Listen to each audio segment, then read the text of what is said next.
जय श्री राम दोस्तों। और मैं आया हुआ हूँ मॉर्निंग वॉक पर। काफ़ी ठंड है माल्टा में, मई के महीने में इतनी ठंडी। और मैं हूँ पार्क में।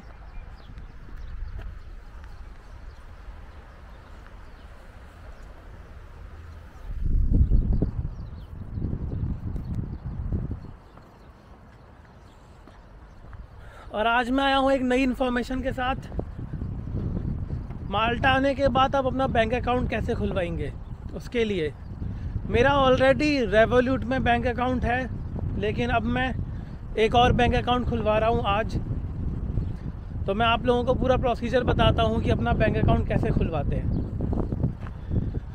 माल्टा में प्राइवेट बैंक्स और गवर्नमेंट बैंक्स दोनों हैं, और HSBC बैंक यहाँ पर भी है और इंडिया में भी है। तो बहुत से लोग प्रेफर करते हैं HSBC बैंक में अपना अकाउंट खुलवाने का, लेकिन मैं आज जा रहा हूँ बैंक ऑफ वेलेटा में बैंक अकाउंट खुलवाने। बैंक ऑफ वेलेटा यहाँ का गवर्नमेंट बैंक है।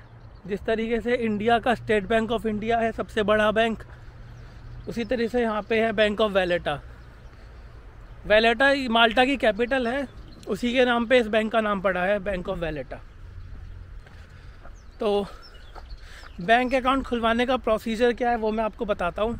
सबसे पहले माल्टा में किसी भी बैंक ऑफ वेलेटा की ब्रांच में आप लोगों को जाना है। ऐसा कोई ज़रूरी नहीं है कि आप जिस एरिया में रहते हैं खाली आप उसी एरिया की ब्रांच में जाएंगे।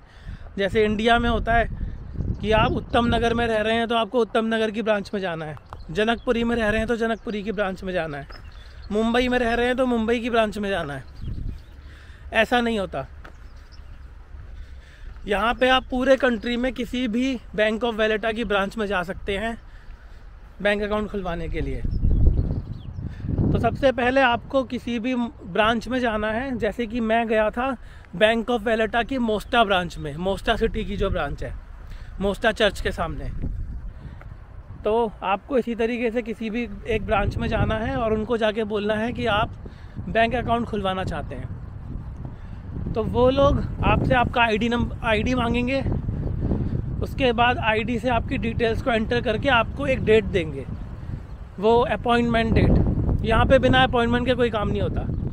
डायरेक्टली जैसे आप इंडिया में किसी बैंक में जाके बोलते हैं मुझे अकाउंट खुलवाना है, और कोई बंदा आके बैठ जाता है कि हाँ सर ये दो वो दो, बैंक अकाउंट खोल के दे देता है। यहाँ पे ऐसा सिस्टम नहीं है। तो जिस दिन आप पहले दिन बैंक की ब्रांच में जाएंगे तो वो लोग आपको एक अपॉइंटमेंट डेट देंगे और एक पेज देंगे जिस पे वो डिटेल्स लिख के देंगे आपको कि आपको उस अपॉइंटमेंट वाले दिन क्या क्या चीज़ें लेके आनी है बैंक में। तो मेरे को आज की अपॉइंटमेंट मिली है 9 मई 2023, 9 बजे की अपॉइंटमेंट है मेरी, 9 AM। तो मैं अब आप लोगों को वो पेज दिखाता हूँ कि आपको क्या क्या चीज़ें लेके जानी है साथ में। तो जब आप बैंक ऑफ वेलेटा की किसी भी ब्रांच में जाएंगे तो वो आप लोगों को इस तरीके का एक पेपर देंगे जिस पे अपॉइंटमेंट की डेट लिखी होगी, जो कि मेरी अपॉइंटमेंट आज है ट्यूसडे 9 मई 9 AM। तो मेरे को आज 9 बजे बैंक ऑफ वेलेटा की मोस्टा ब्रांच में जाना है, इनके पास मारिया अतार्ड। आपको भी जो पेपर मिलेगा उसमें ऊपर पर्सन का नाम लिखा होगा, आपको उन्हीं के पास जाना है, मारिया अतार्ड। उसके बाद वो मुझसे मांगेंगी सबसे पहली चीज़ रेसिडेंसी कार्ड। ये होता है TRC कार्ड जो आप लोगों को आइडेंटिटी माल्टा प्रोवाइड करता है। इसी के थ्रू आप इंडिया भी आते जाते हैं या किसी भी और शेंगन कंट्री में, 28 शेंगन कंट्रीज़ में आप ट्रैवल करते हैं इसी कार्ड के थ्रू। ये वही रेसिडेंस कार्ड है, आपको लेके जाना है। दूसरा है पासपोर्ट। आप लोगों को लग रहा होगा ये पासपोर्ट की स्पेलिंग गलत है, लेकिन नहीं, माल्टीज़ में पासपोर्ट को पासापोर्ट बोलते हैं, तो इन्होंने ये माल्टीज़ में लिखा है पासापोर्ट। तो दूसरा आपको अपना इंडिया का पासपोर्ट लेके जाना है। तीसरी चीज़ है लास्ट 3 पे स्लिप्स। ये है आपकी 3 महीने की सैलरी स्लिप, जिस महीने भी आप जा रहे हैं बैंक अकाउंट खुलवाने उससे पहले की। जैसे कि मैं जा रहा हूँ मई की महीने में, तो मुझे फरवरी, मार्च और अप्रैल की पे स्लिप्स लेके जाना है। उसके बाद है चौथा वर्क कॉन्ट्रैक्ट। वर्क कॉन्ट्रैक्ट जो होता है ये है आपका वही जॉब कॉन्ट्रैक्ट लेटर जो आप साइन करते हैं कंपनी के साथ में। ये आपको इसकी एक कॉपी लेके जानी है। और फिफ्थ चीज़ जो है ये है proof of TIN number. TIN number होता है टैक्स आइडेंटिफिकेशन नंबर। तो ये नंबर जो होता है कि कुछ लोगों का ये ID नंबर ही होता है, जो रेसिडेंस कार्ड का जो ID नंबर होता है वही होता है TIN नंबर।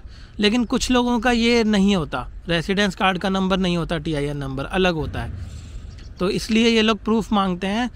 तो आपको ये TIN नंबर जानने के लिए कि आपका ID नंबर ही TIN नंबर है या कोई और नंबर आपका TIN नंबर है, इसके लिए आपको मेल करना होगा। आप लोगों को एक ईमेल लिखना है service@gov.mt पर। आप लोगों को लिखना है, जैसे कि आपका नाम मान लीजिए विराट कोहली है और आपका ID नंबर है 12345। तो आपको इस तरीके से लिखना है, respected sir ma'am, I want to know my TIN number to open my bank account. My name is Virat Kohli and my ID number is 12345।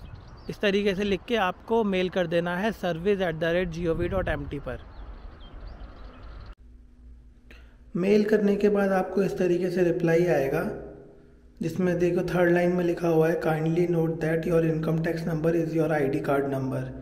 लेकिन बहुत सारे केसेस में ID कार्ड नंबर नहीं होता है, इनकम टैक्स नंबर डिफरेंट होता है।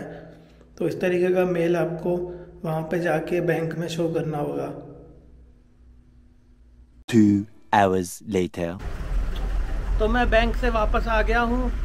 Bank में आपको वो 5 डॉक्यूमेंट्स जो मैंने अभी आपको बताए थे वो सारे आपको लेके जाने हैं। उसके बाद वो आपकी सारे डॉक्यूमेंट्स को स्कैन करेंगे, आपकी सारी डिटेल्स को कंप्यूटर में फिल करेंगे, 3 पेपर्स पे आपका साइन लेंगे और उसके बाद आपका काम ख़त्म हो जाता है। उन्होंने मुझे, मारिया ने मुझे बोल दिया कि आप अब घर जाइए। उसने मेरा फ़ोन नंबर ले लिया है और वो मेरे सारे डॉक्यूमेंट्स उसने आइडेंटिटी माल्टा और CFR डिपार्टमेंट है यहाँ पर, वहाँ पे रेफ़र कर दिया है।